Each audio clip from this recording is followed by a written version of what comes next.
Alors je vais essayer d'accélérer. Sur les OGM, aujourd'hui on a la possibilité d'étiqueter les produits qui contiennent des OGM.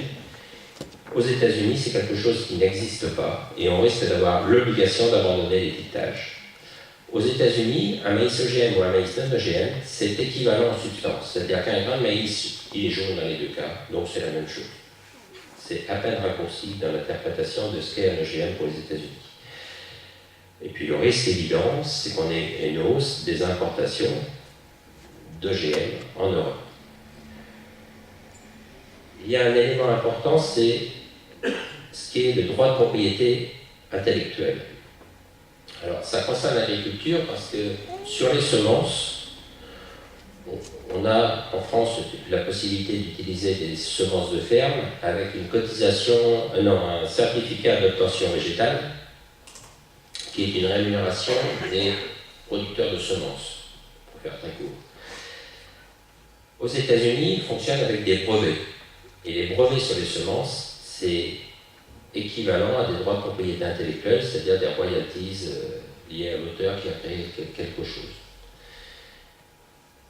Déjà, dans le CETA, donc avec le Canada, on voit que les semences de ferme, donc les semences qui sont récoltées une année par l'agriculteur, enfin les graines qui sont récoltées par l'agriculteur qui servent à être ressemées l'année d'après, pourraient être sont déjà considérées comme des contrefaçons. Et qu'à ce titre-là, quelqu'un qui réutilise les semences de ferme pourrait se voir saisir ses comptes et ses biens pour indemniser le propriétaire des soi-disant semences. Déjà, dans l'accord de libre-échange entre les États-Unis et la Colombie, on a l'obligation d'utiliser des semences certifiées. Les semences certifiées, c'est tout le contraire des semences de ferme, c'est les semences que l'on achète à des semenciers. Et le gouvernement colombien a déjà saisi sur une même année 2800 tonnes de semences de ferme, considérant qu'elles étaient illégales.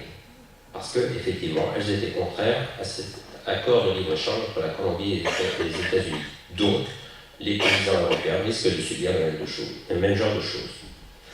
Sur les pesticides, il y a un règlement REACH au niveau européen qui vise à encadrer l'utilisation des pesticides, et les autorisations et l'utilisation des pesticides.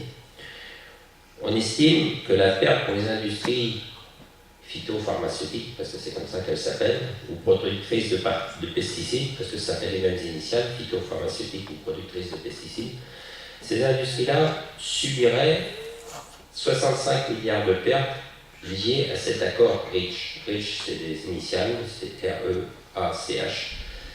Et on voit bien que le mécanisme de règlement des différends, qui a été présenté par Michel, pourrait un jour servir aux industries phytopharmaceutiques pour se faire indemniser par les pays qui appliquent le règlement REACH. Donc on pourrait être amené un jour à avoir une amende décidée par un tribunal privé pour indemniser les producteurs de pesticides parce qu'ils ne vendent pas tous les pesticides qu'ils pourraient vendre. C'est tout à fait ça. Il y a déjà des exemples de décisions des tribunaux, de ce genre de tribunaux, de ce genre de mécanismes qui existent, sur des choses tout aussi caricaturales et tout aussi incompréhensibles. La politique agricole européenne pourrait être mise en cause. Aujourd'hui, un hectare européen reçoit 10 fois plus d'aide qu'un hectare des États-Unis. Les États-Unis pourraient faire valoir que ça fausse le commerce entre les deux régions, entre les deux blocs. Par agriculteur, la différence est moins importante, mais les agriculteurs européens reçoivent un petit peu plus d'aide que les agriculteurs américains. Par contre, les Américains, ils ont une assurance, une mécanique d'assurance qui assure les prix aux producteurs et qui assure aussi contre les aléas naturels. Donc, on a des mécaniques de politique agricole qui sont différentes et on pourrait remettre en cause ces mécanismes-là. De part et d'autre peut-être, mais plutôt celui au niveau européen.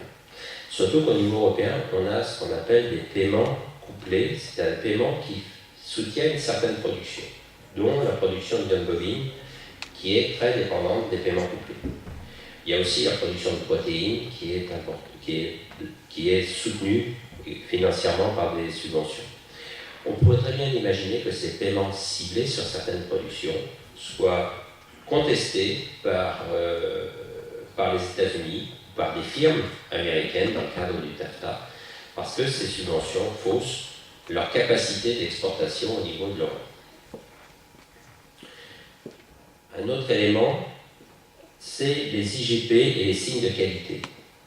Aux États-Unis, il y a celle-ci et la précédente.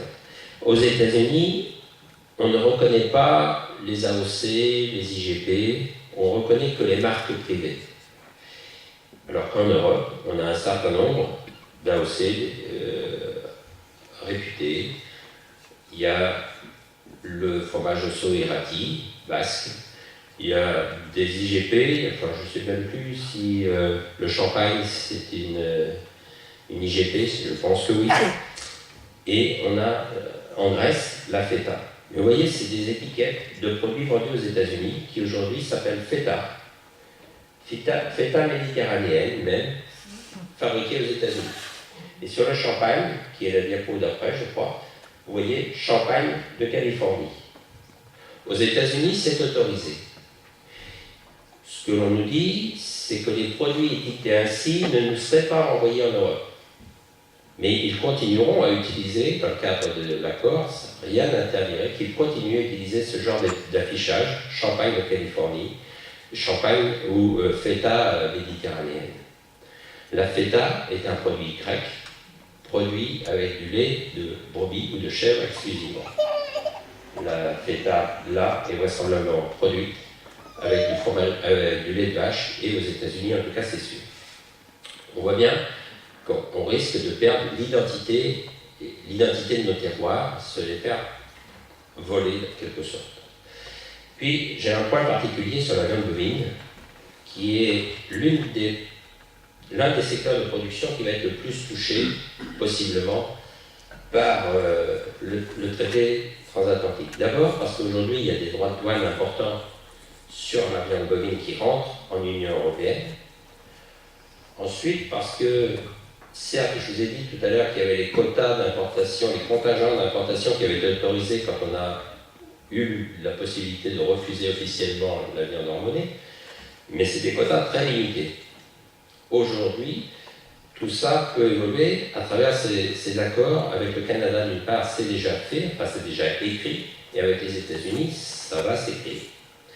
Le contingent d'importation avec le Canada, tel qu'il est écrit dans le CETA, donc le CETA c'est ce traité avec le Canada, c'est 65 000 tonnes.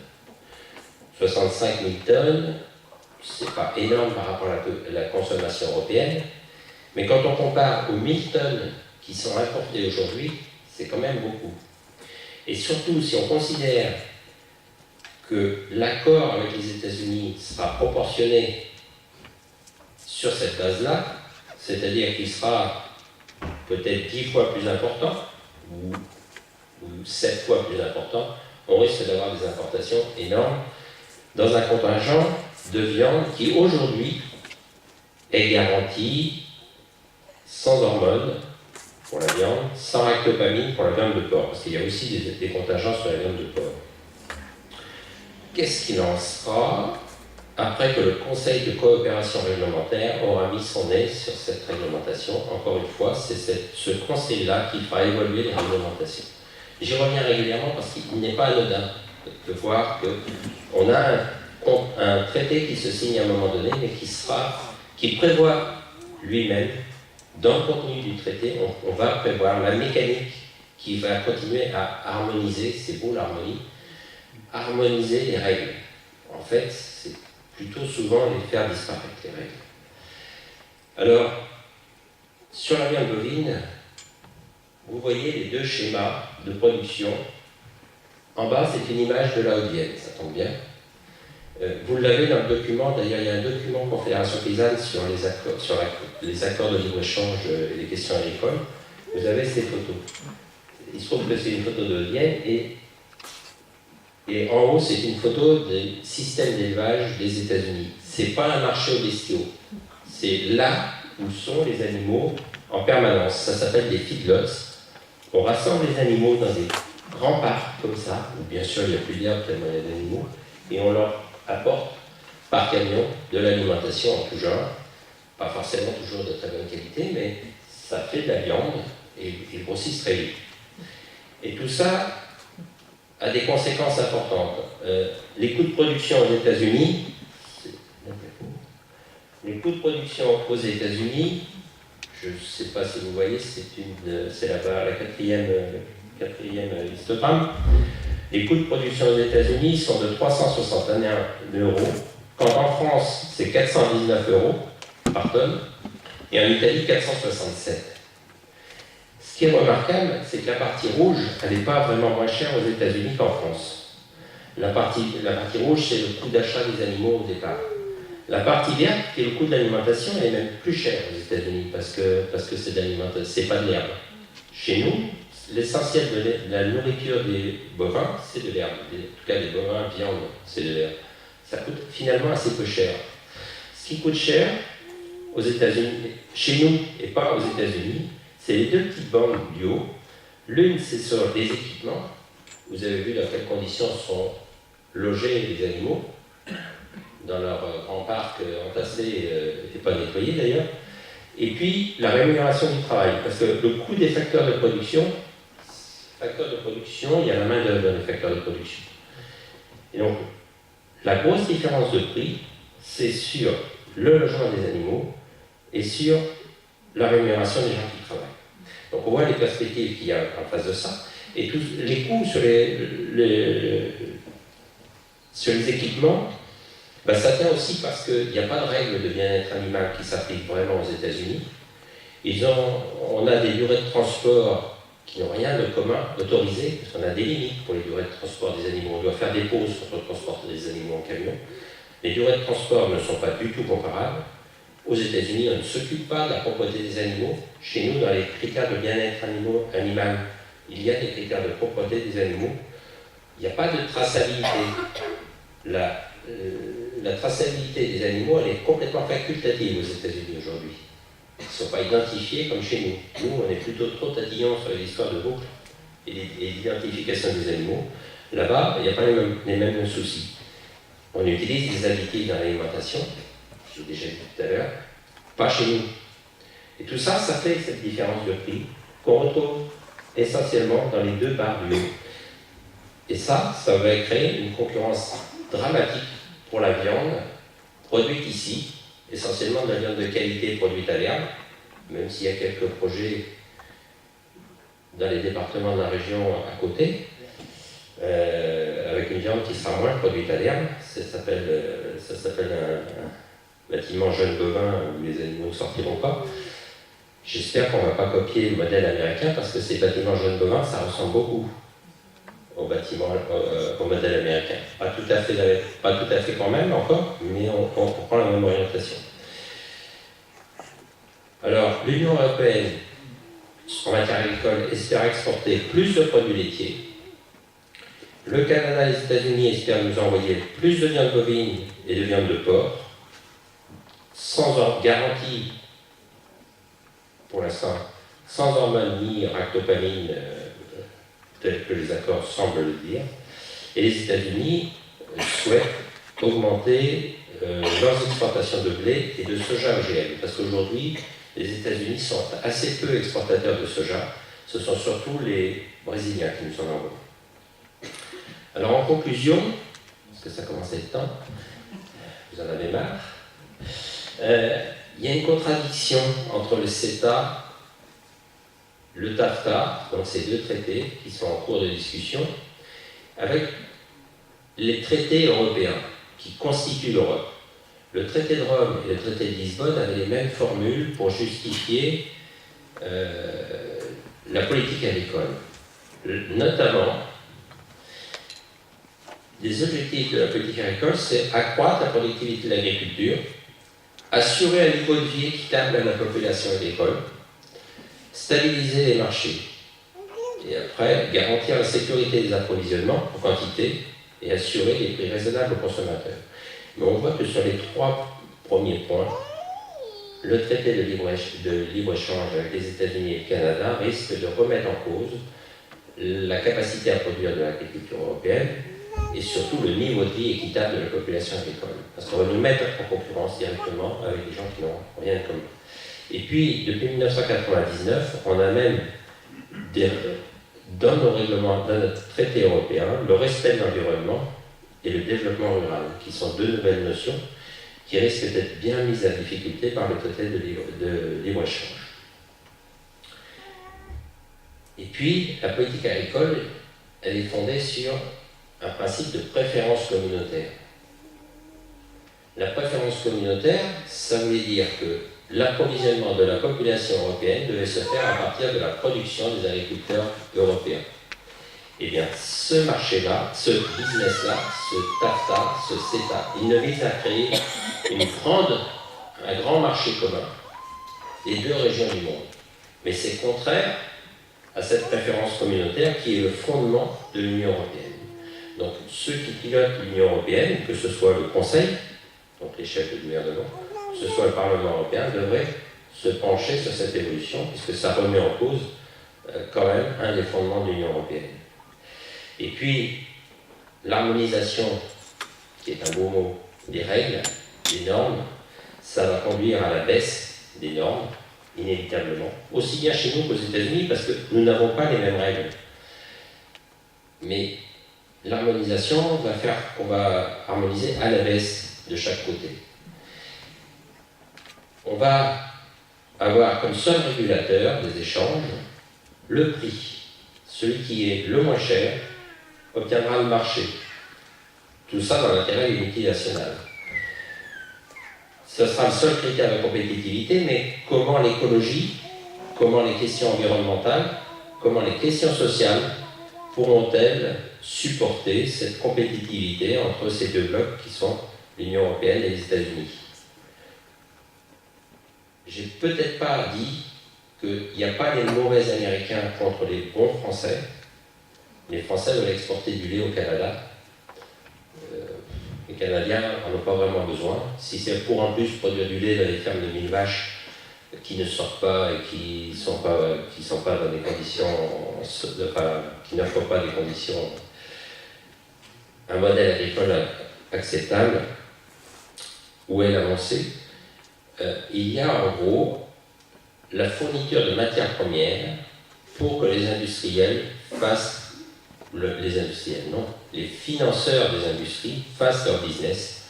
Et c'est bien ça qui est inquiétant, parce que derrière tout ça, où est l'intérêt des populations, où est l'intérêt des travailleurs?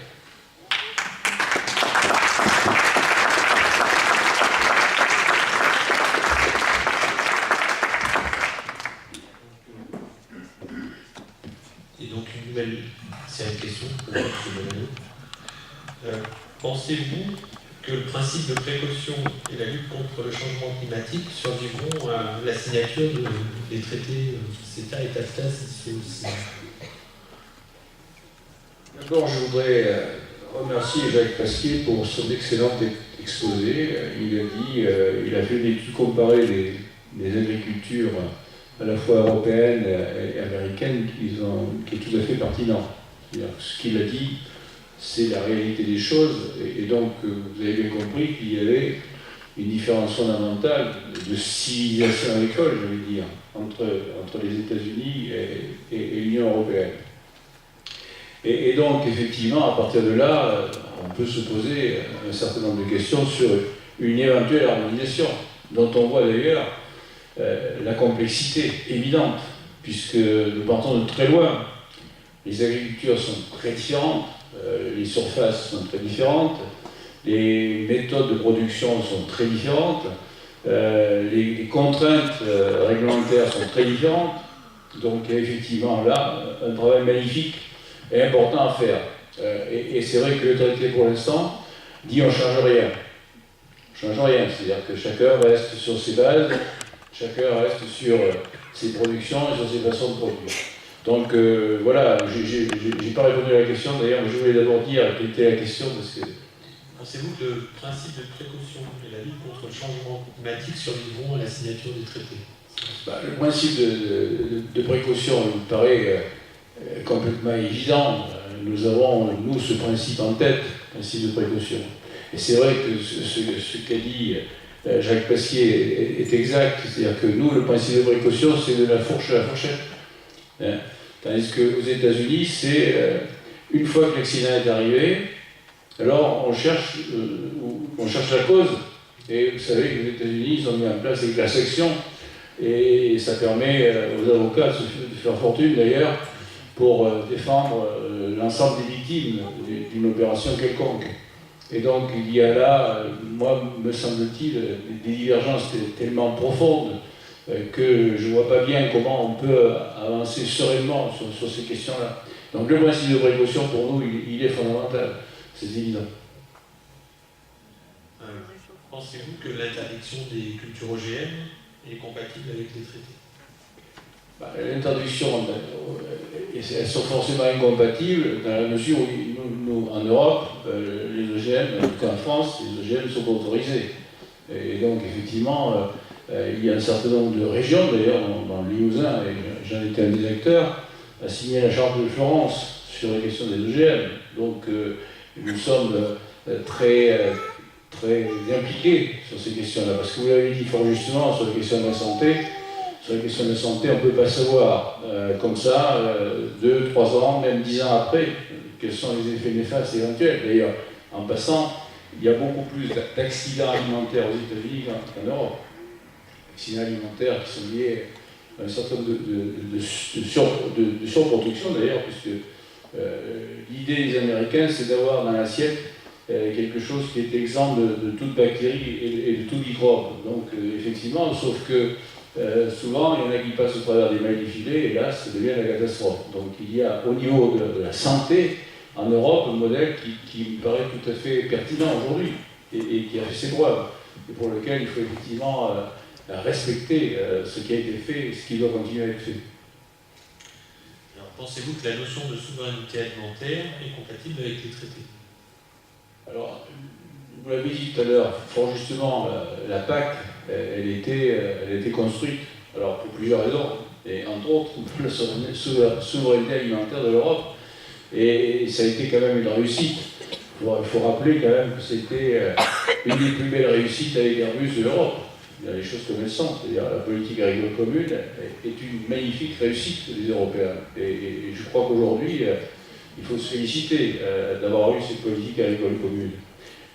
Effectivement, cette souveraineté alimentaire a été possible parce que nous avions une politique agricole commune, parce que nous avions été capables d'accompagner différemment des Américains, d'ailleurs on l'a dit fort justement, nos exploitations, avec des systèmes complètement différents. Les Américains ils sont sur le système assurantiel, et nous sur le système qui a des défauts d'ailleurs, qui a des défauts parce que il y a des systèmes qui ne sont pas tous liés à la production. Et moi j'étais au Parlement européen il y a 5 ans, de ceux qui ont insisté pour que le découplage n'ait pas lieu, parce que ce découplage-là fait beaucoup de dégâts. J'étais aussi d'ailleurs contre la suppression des quotas laitiers. Je vous rappelle, et la suppression des quotas laitiers, elle nous promet de belles perspectives, malheureusement. C'est-à-dire que vous allez voir, c'est à mars prochaine, la suppression des quotas laitiers. Vous avez vu comment les gens se sont préparés. Cette suppression, c'est la fameuse ferme de 1000 vaches que vous évoquiez tout à l'heure, avec des surproductions laitières qui vont nous poser, nous, en Limousin en tout cas, dans nos régions, de graves problèmes. Parce que la surproduction laitière va, si on y prend garde, menacer un grand nombre d'exploitations. Et par contre-coup d'ailleurs, l'exploitation bovine de race aviande. Puisque si on est obligé de remettre sur le marché de la viande un certain nombre de vaches laitières, ça va perturber le marché de la viande à détente. Et donc là, il y a de véritables difficultés à venir. Et nous sommes un certain nombre en commission agricole à avoir insisté là-dessus, en disant moi, on souhaite, enfin, je suis intervenu 3 ou 4 fois là-dessus pour dire moi, je souhaite qu'il y ait un nouveau système de régulation. On ne peut pas se permettre aujourd'hui de laisser la jungle du lait faire en sorte que des exploitations petites et moyennes disparaissent. Parce que, vous l'avez dit fort justement, le profil général de ce traité, c'est quand même de faire en sorte que ce soit les grands groupes qui profitent de ce traité. Et là, il faut s'insurger contre ça. Parce que, et moi, je m'insurgerai contre ça. Parce que c'est pas acceptable. Nous, on a un modèle agricole, et notamment dans nos régions, qui est un modèle agricole tout à fait pertinent, qui permet effectivement de tenir les territoires, de faire en sorte qu'il y ait encore des emplois sur le territoire. Et les chiffres que vous avez cités par rapport au nombre d'actifs par hectare sont très significatifs. C'est vrai que nous avons, nous, une agriculture extensive, de qualité, avec des produits de qualité, et les Américains, eux, ils sont plutôt de l'agriculture intensive, avec des procédés très différents. Donc il y a là aussi matière à réfléchir, mais la souveraineté alimentaire, il faut que ce soit l'Europe qui l'assure. Et je pense que pour l'instant, la PAC joue son rôle. Et on commence à répondre déjà aux questions d'après. Pensez-vous que l'agriculture paysanne, l'agriculture biologique non industrielle, les circuits courts, les magasins de producteurs locaux sont compatibles avec les traités? Il faut qu'ils le soient compatibles. Si le traité arrivait à son terme, moi je ne pourrais pas accepter que tout ce qu'on a imaginé ici pour mettre en place les circuits qu'on appelle courts, les circuits de proximité, l'agriculture paysanne, ne puisse pas se poursuivre. Parce que c'est un peu notre ADN, nous. C'est un peu la qualité de la vie qui est derrière, la qualité des produits, la qualité du monde rural aussi. Parce que c'est très important de rappeler qu'il y a besoin d'avoir une activité sur une activité rurale.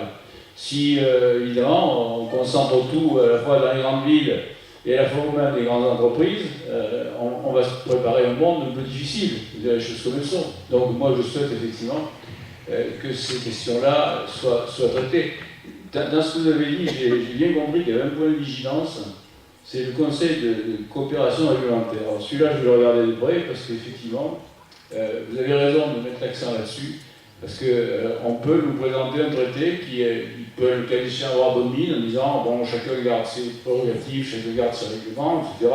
On avait les droits de douane, mais si après il y a une porte ouverte à de nouvelles négociations sans que ça passe par les circuits réglementaires que j'ai exposés tout à l'heure, alors là il y a grave danger. Donc vous avez raison, et je suis là aussi pour vous écouter et que vous me fassiez part des points de vigilance sur lesquels il faut effectivement être vigilant.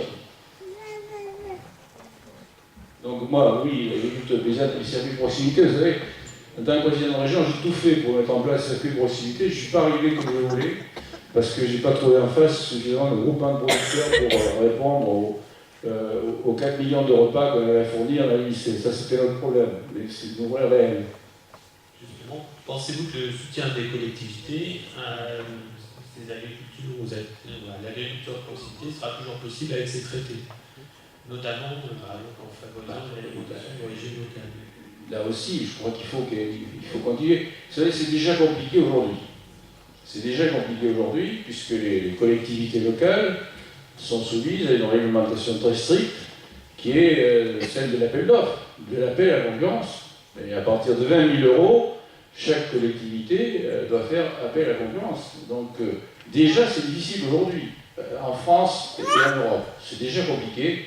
Alors on peut pas imaginer que ça se complique encore plus pour permettre justement de faire en sorte que les collectivités puissent intervenir et puissent accompagner le monde agricole. Parce que le monde agricole, il a quelquefois des difficultés, il y a quelquefois des crises, vous avez vu, des crises météorologiques, des crises climatiques, des crises liées aux sanitaires, etc., aux épizooties, etc. Bon. Donc il faut qu'on puisse accompagner. Et la région a accompagné souvent les agriculteurs lorsqu'il y avait des crises particulières. Il faut que ça puisse se faire. Et c'est vrai que vous avez abordé un autre problème, je ne sais pas si c'est dans vos questions, vous avez abordé un autre problème qui est celui de la justice, quelque part. On ne peut pas accepter, moi en tout cas je ne pourrais pas accepter que ce soit une justice privée qui vérifie le bon fonctionnement du traité. Ça n'est pas acceptable. Il y a des justices publiques dans chaque pays, il y en a en Europe, il y a la Cour de justice européenne, il y en a aux États-Unis. Il faut que ces justices-là sont tout à fait aptes à traiter cette question. C'est pas possible d'imaginer, alors là je le dis très fortement, c'est pas possible d'imaginer une justice privée. Et on a vu ce que ça a donné, hein, les justices privées. Vous avez vu l'affaire Tapi par exemple, hein. Bon, donc ça c'est. Bon, rien que ça, du même genre, rien que ça, ça me fait penser que c'est pas possible et c'est pas acceptable. Alors là, je suis catégorique là-dessus. Pensez-vous que la production de viande bovine sera l'un des secteurs les plus exposés, comme l'a dit Jacques, aux effets du traité TAFTA, par le démantèlement des droits de douane, la remise en cause éventuelle des aides de la PAC? Comment pensez-vous défendre l'agriculture limousine dans ces conditions? Oui, vous avez raison de le dire. C'est sans doute effectivement l'élevage bovin qui risque le plus dans ce traité. Vous avez raison de le signaler. Tant plus que les Américains, vous savez, ils nous font une concurrence déjà complètement déloyale. Je vous rappelle que les Américains livrent régulièrement des vaches sur pied en Russie qu'ils appellent des vaches limousines. Et oui, je suis allé en livrer des vaches en Russie et j'ai vu qu'il y avait de la concurrence américaine. Déjà, ils vendent des vaches limousines moins chères que nous et plus vite arrivées que nous. Donc il y a de ce côté-là une concurrence assez déloyale sur cette question-là. Et je crois vraiment qu'il faut protéger notre élevage, et faire en sorte qu'effectivement on ne puisse pas être soumis à cette concurrence-là, parce que c'est un exemple de vache sur pied, mais il y a aussi toute la problématique de la viande découpée et de la viande transformée qui est derrière. Donc on ne peut pas aujourd'hui laisser faire ça. Donc moi je ne laisserai pas faire ça pour ce qui concerne l'élevage à l'étang notamment et les limousin en particulier. Maintenant, un positionnement peut-être un peu plus personnel. Nous aimerions savoir si vous seriez prêt à accepter certains aspects du traité. En particulier, donc, voilà, vous avez répondu en partie sur ces points. Êtes-vous prêt à accepter l'abaissement des tarifs douaniers pour l'agriculture? Alors ça c'est une question plus complexe, parce que dans le traité en question, il n'y a pas que l'agriculture. Il y a aussi beaucoup d'autres choses. Il y a l'industrie notamment, et donc effectivement il faut regarder globalement le traité. La question de l'abaissement des taxes est une question, mais ce n'est pas la question essentielle, me semble-t-il, puisqu'elles ne sont déjà pas très élevées, même si elles sont un peu plus élevées en agriculture qu'ailleurs, elles ne sont pas très élevées. Par contre, ce qui paraît plus important et plus stratégique, c'est l'aspect réglementaire, l'aspect des réglementations des uns et des autres, et du respect de ces réglementations dans chaque camp, j'ai envie de dire, et la non-imposition d'un système sur l'autre. C'est ça qui me paraît le plus important. Les droits de douane, ils sont pour l'instant pas très élevés. C'est pas ça qui va faire la différence. Ce qui va faire la différence, c'est les réglementations. C'était ma deuxième question. Les normes anticiper. L'harmonisation des normes sociales, sanitaires, phytosanitaires. Bien sûr. La question de la provoque, si on arrive, si on aborde la question des normes sociales environnementales, on n'est pas au bout, parce qu'il n'y a pas qu'avec les États-Unis.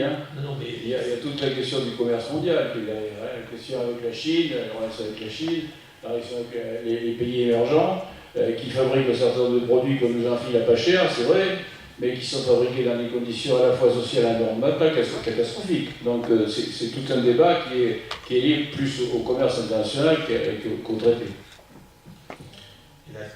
Le troisième point, c'est accepteriez-vous le mécanisme de convergence réglementaire par lequel des experts censureraient à l'avance des propositions de loi ou dispositions réglementaires, voire en modifieraient certaines déjà existantes? Convergence réglementaire, vous entendez quoi par là? C'est le fameux conseil. Donc j'ai dit que je serais prêt, alors donc j'accepterai comme ça, mais c'est un des points que je ne connaissais pas, donc je ne suis pas venu pour rien, et ce côté-là, j'ai bien compris que c'était très stratégique, le Conseil de la coopération de question. Et alors, il y a le deuxième aspect, c'est le mécanisme de règlement des différents investisseurs État. Oui, j'ai répondu là-dessus. Voilà, par lesquels les entreprises pourraient attaquer des États ou des collectivités locales devant un arbitrage privé. Non, mais ça, c'est pas possible, j'ai déjà dit avec force et je continue à le dire. Et que dans les secteurs des services où coexistent public et privé, l'État ou les collectivités ne puissent plus subventionner le public sans accorder les mêmes avantages aux subventions au privé. Ouais. Alors ça, c'est un dossier très important qui est déjà un problème à l'intérieur de l'Europe. La question des services publics en Europe est déjà un sujet de préoccupation. J'essaie de monter, je ne suis pas sûr d'y arriver parce que c'est compliqué la politique. Hein. J'essaie de monter un intergroupe service public précisément au niveau du Parlement européen pour essayer de travailler précisément sur ces harmonisations de service public. Parce que chacun, lorsqu'il entend service public, dans chaque pays, n'entend pas la même chose. Donc déjà à l'intérieur de l'Europe, la question est compliquée. Alors si en plus on n'a pas réglé les problèmes à l'intérieur de l'Europe et qu'on aborde la question du traité sur les services publics, là on va se noyer complètement.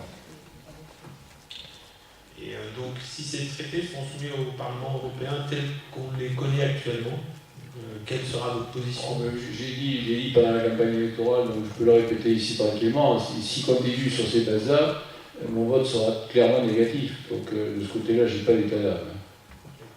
Et si votre position est différente de celle de votre groupe parlementaire? Je l'ai dit là aussi, liberté de vote. Sur des sujets comme ça, il y aura effectivement, comme sur beaucoup de sujets, il y a des discussions à chaque fois qu'on est en session, tous les soirs, de 18 à 20h, on discute des sujets concernant la séance plénière à venir. Et donc, c'est vrai, les débats sont agités, parce que les socialistes, ils sont tous socialistes, mais ils n'ont pas tous les mêmes orientations. Hein. Je l'ai dit, entre les Allemands, les Lettons, les Italiens, les Français, les Anglais, ils n'ont pas complètement les mêmes visions. Et donc, il y a des discussions, et on essaie d'arrêter un vote commun. C'est souvent le cas. On y arrive. Mais il arrive parfois, sur des sujets aussi épineux que celui-là, qu'il y ait un feu vote. C'est-à-dire que chacun vote pour bien le temps. Et là, ce sera évidemment le cas. Bien, merci. Maintenant, on va pouvoir passer aux questions de la salle. Alors, je vous demanderai, on va avoir un micro baladeur normalement. Je vous demanderai, si possible, des questions, pas des exposés. Voilà, donc merci de ne pas répéter la moitié de la conférence. Donc il y a une personne là, une autre personne là.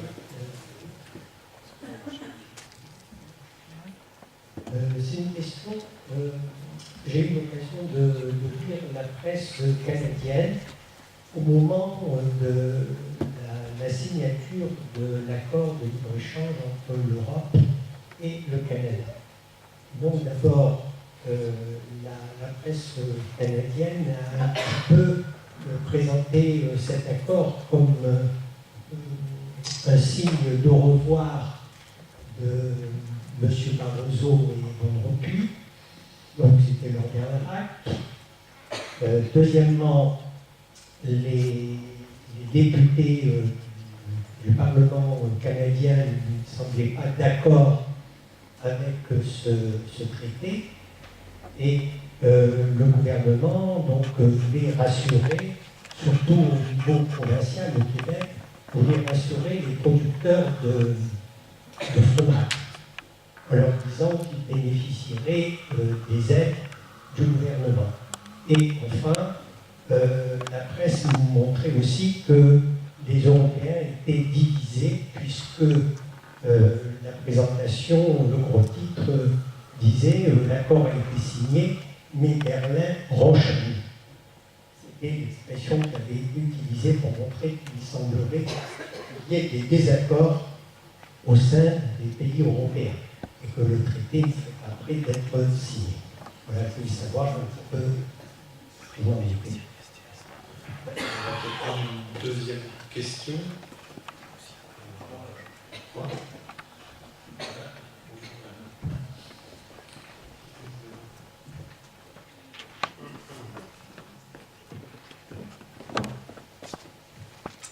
Oui, bonsoir.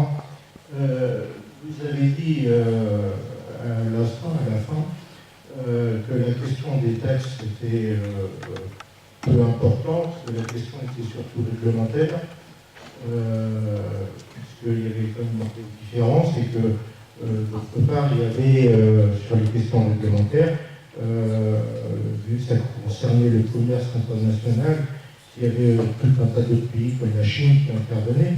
Est-ce que finalement la question, plutôt que parler de commerce international, est-ce que ça n'est pas aussi la question des droits de l'homme quand on voit que sur la question, puisque c'est venu, oui, puisque c'est venu dans le débat avec un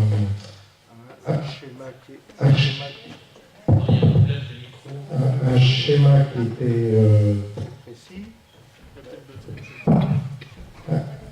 un schéma qui était bien fait, où justement vous avez repris vous-même en montrant que ce qui est important, c'était en fait la partie sociale et la partie environnementale qui faisaient la différence par rapport au reste, alors que le prix d'achat au départ était le même, et que tout ce qui faisait la différence, c'était la partie sociale.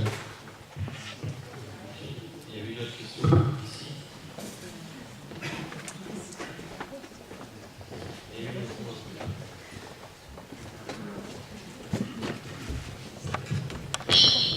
Merci. Oui, le traité, la négociation de ce traité comporte 3 éléments, et ces 3 éléments sont indissociables.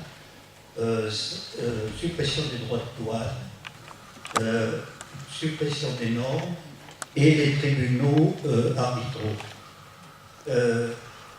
Ces 3 éléments donc, sont indissociables et cela a été bien précisé pour le traité avec le Canada.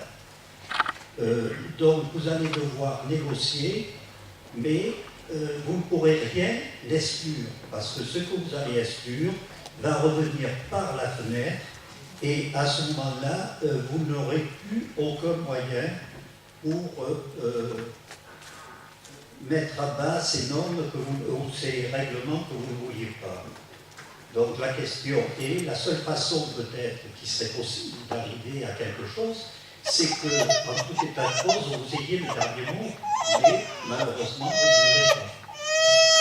Vous avez vu que même le Parlement canadien n'a pas forcément eu le dernier mot, c'est ce que vous disiez tout à l'heure. Je crois que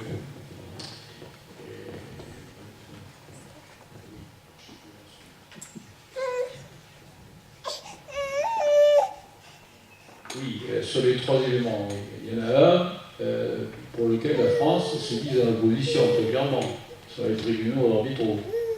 La France a refusé, le gouvernement français a refusé catégoriquement que ces tribunaux entrent dans la négociation, que cette question-là n'était pas sur la table.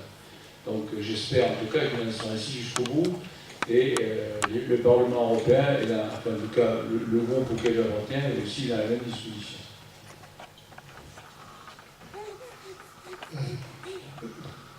Une première chose que je voulais dire, c'est que on parle beaucoup là d'un antagonisme entre les États-Unis, par exemple, et puis l'Europe, mais en fait, ce sont les multinationales qui sont. C'est pas du tout. C'est déjà la première chose. La deuxième chose, c'est que il me semble quand même que pour tout ce qui concerne la nourriture, qui est quelque chose de très particulier comme marchandise, on ne peut pas lui appliquer les règles que l'on applique pour d'autres, pour des téléviseurs, pour des portables ou des choses comme ça. Il y a une question de souveraineté alimentaire qui est extrêmement importante et qu'il faut défendre.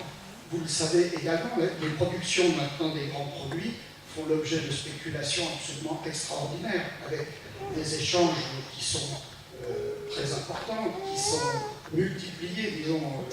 La tonne de blé est échangée 50 fois avant d'apparaître effectivement sur le marché. Donc, à mon avis, il faudrait arriver à exclure véritablement tous ces produits de ce traité. Et j'ai un petit peu peur que l'aspect de complaisant que vous avez présenté tout à l'heure sur il faut qu'on discute tout ça, me paraît très inquiétant. Non, mais le problème, c'est que la question de la spéculation sur les céréales, elle n'a pas attendu le traité. Hein. Elle existe déjà. Je suis désolé, mais elle existe malheureusement déjà. C'est pour moi un scandale d'ailleurs. Qu'on puisse spéculer sur la nourriture, c'est pour moi un scandale. Il ne faut pas mettre ça sur le bout du côté parce que ça existe déjà.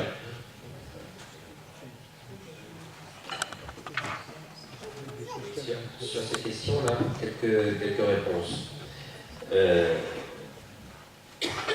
D'abord, traité avec le Canada n'a pas été signé, ce que vous avez dû avoir le 26 septembre, jour de la manifestation, ici, enfin nous c'était la veille, le 26 septembre c'était la finalisation des accords entre le Canada et l'Union européenne.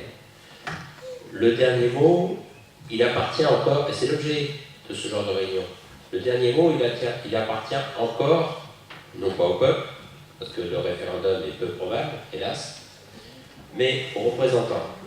Et il y aura le Parlement européen, alors là c'est une masse très disparate, oui, j'allais dire, oui.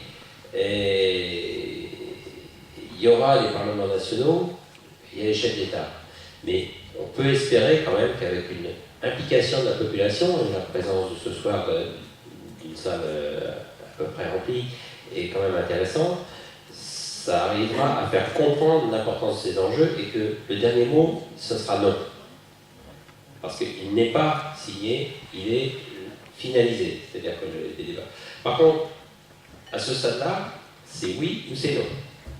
Il n'y a personne qui peut revenir sur l'état de l'accord tel qu'il est écrit. Et M. Denano n'aura à aucun moment le pouvoir de négocier le contenu. Ce n'est pas lui qui maintenant va négocier. À un moment, comme tous les députés, aujourd'hui il peut exprimer des choses publiquement ou peut-être même les faire remonter à la commission, mais à un moment on lui demandera juste un vote. Il y aura débat avant d'arriver au vote, mais il n'y a plus de propositions. En fait, vous n'avez plus de propositions à faire remonter puisqu'il y a eu un mandat de négociation qui a été attribué et que maintenant ça sera ça. Alors sur ce que vous appelez parfois le tribunal arbitral, et qui n'est pas un tribunal, c'est un mécanisme de règlement, parce que c'est un tribunal, c'est un juge, c'est public, c'est des transparences, c'est des publicités des échanges, il y a la possibilité de faire appel, c'est tout sauf un tribunal, c'est une mécanique privée de règlement des différends. Le Berlin, effectivement, est très opposé, non pas aux accords de libre-échange, mais à cette question du tribunal du mécanisme de différends. Et la France également, parce qu'elle suit l'Allemagne, mais je pense que c'est d'abord. Mais il s'y oppose avec le Canada. Ce qui est remarquable quand même, c'est que tous les accords, et ils sont nombreux, je crois qu'il y a plusieurs milliers d'accords qui concernent des pays européens, avec d'autres États à travers la planète. Et puis il y a quelques accords qui concernent l'Union européenne déjà avec des pays, et il y a chacun des États qui peut avoir des accords de libre-échange. Et tous les accords de l'Union européenne contiennent déjà ce mécanisme de régulation des différends. Et ils ont déjà été validés pour toutes ces instances. Il y a d'ailleurs, pour illustrer à quoi ça sert, il y a une petite liste qui circule régulièrement, alors je ne vais pas vous faire toute la liste, mais je vais vous donner quand même un exemple. Philip Morris, fabricant de cigarettes, a profité de ce genre de dispositif dans un accord de libre-échange entre l'Australie et Hong Kong pour attaquer par sa filiale hongkongaise, donc le Philip Morris de Hong Kong, a attaqué la politique australienne contre le tabagisme et a demandé des milliards d'indemnités parce que Philip Morris, parce que l'Australie limite l'utilisation du tabac, Philip Morris a eu des pertes financières. Voilà à quoi ça peut servir. Philip Morris a fait la même chose contre l'Uruguay. Et puis l'Allemagne, il y a quelques mois, années, a choisi d'abandonner, de sortir du nucléaire. Et il y a une société qui s'appelle Vattenfall qui poursuit l'Allemagne en raison de son manque à gagner. Vattenfall gère 2 réacteurs, je crois, et il demande 3,7 milliards d'euros. Voilà à quoi sert ce mécanisme de règlement pour illustrer très concrètement. C'est pas un procès comme ça, il y a une collectivité, à la limite, il faut qu'il y ait quand même quelques enjeux financiers importants, mais on imagine la municipalité de Limoges sur la restauration collective qui choisit de s'approvisionner avec une production locale, exclusivement, en mettant ça dans son cahier des charges. On pourrait imaginer que cette mécanique-là s'applique et que je ne sais quel producteur d'aliments de l'autre bout de la planète demande des dommages et intérêts à la municipalité locale. Alors il faudra qu'il y ait des enjeux financiers importants parce que la mécanique est lourde financièrement, mais ce genre de choses arrivera, c'est évident, si les accords sont signés.